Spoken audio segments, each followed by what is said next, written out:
आगरा में मोहब्बत की निशानी ताजमहल को तामीर कराने वाले मुगल बादशाह शाहजहां का 368वें सालाना उर्स की शुरुआत हो गई है।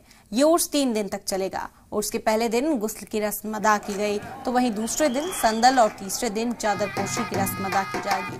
इस रस्म में तहखाने में मौजूद मुमताज और शाहजहां की असली कब्र सयाहों को देखने के लिए खोल दिया जाएगा।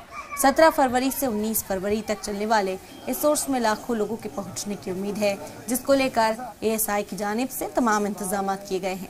वहीं खुद्दाम रोजा कमेटी के सदर ताहिरुद्दीन ताहिर ने ताजमहल के अंदर होने वाले 3 रोजा उर्स को लेकर जानकारी दी।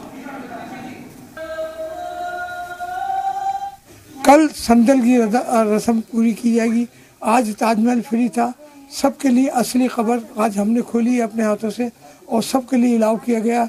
असली मज़ार शाहजहां बादशाह का सभी लोग उसकी ज़ियारत कर रहे हैं, दर्शन कर रहे हैं और करेंगे। कल भी 2 बजे के बाद खोल लिया जाएगा। कल संदल की रस्म अदा होगी।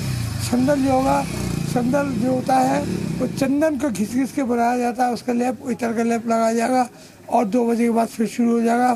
फिर कव्वालियों के मिलाद के इसके प्रोग्राम शुरू हो जाएंगे।